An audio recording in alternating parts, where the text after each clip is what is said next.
যে সময়টায় খুলনার দৌলতপুরের পাট গোডাউনগুলোতে কর্মচাঞ্চল্যে মুখর থাকার কথা, এখন সেখানে নীরবতা। কৃষকের কাছ থেকে কেনা হাজার হাজার মন কাঁচা পাট স্তূপ করে রাখা হয়েছে। রফতানি বন্ধ থাকায় মাসের পর মাস গোডাউনে পড়ে আছে এসব পাট। 2025 সালের সেপ্টেম্বরে কাঁচা পাটকে শর্ত সাপেক্ষ রফতানি পণ্যের তালিকায় অন্তর্ভুক্ত করে সরকার। এতে গত প্রায় 9 মাস ধরে খুলনা অঞ্চল থেকে কাঁচা পাট রফতানি কার্যত বন্ধ। রফতানিকারকদের অভিযোগ, গোডাউনে জমেছে বিপুল পাট, কমেছে বাজার দর, আর দীর্ঘদিন মজুত থাকায় অনেক পণ্যের মানও নষ্ট হচ্ছে। সংকট সমাধানে জেলা প্রশাসনের মাধ্যমে বিভিন্ন দফতরে স্মারকলিপি দিয়েও সমাধান না মেলায় হতাশ ব্যবসায়ীরা।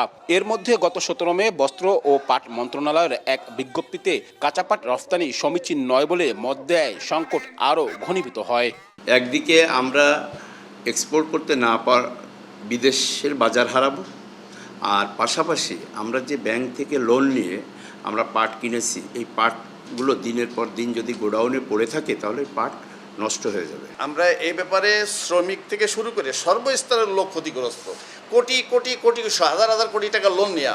রফতানি বন্ধের প্রভাব পড়েছে শ্রমবাজারেও। এই অঞ্চলের প্রায় 20টি রফতানিকারক প্রতিষ্ঠানের প্রায় 10,000 শ্রমিক কর্মহীন হওয়ার শঙ্কায়। কাঁচা পাট রপ্তানি বন্ধ করাতে এই 10,000 শ্রমিক বেকার হয়ে গেছি আমরা একেবারে। এই কাজ না চললে আমরা না খেয়ে থাকবো। তো মাইয়া বলা নিয়ে যে সংসার চালাবো তার কোনো কায়দা নেই। সরকার যদি আমাদের এই বিষয়ে নতুন কোনো উদ্যোগ না নেয়, ভবিষ্যতে হয়তো আমাদের বেঁচে থাকাও কষ্টকর হয়ে দাঁড়াবে। আমাদের বেঁচে থাকার তাগিদে জাতীয় সম্পদ পাট কৃষক রক্ষার খাতিরে আমাদের বৃহত্তম আন্দোলনের কর্মসূচি দিতে বাধ্য থাকব। তবে পাট অধিদপ্তরের দাবি, সংকট নিরসনে মন্ত্রণালয় ও অধিদপ্তর কাজ করছে, দ্রুত ইতিবাচক সমাধান হবে। যেহেতু নতুন মৌসুম শুরু হচ্ছে, খুব তাড়াতাড়ি নতুন পাট বাজারে উঠবে এবং তাদের রপ্তানিকারকের কাছেও কিছু পাট উদ্বৃত্ত রয়েছে।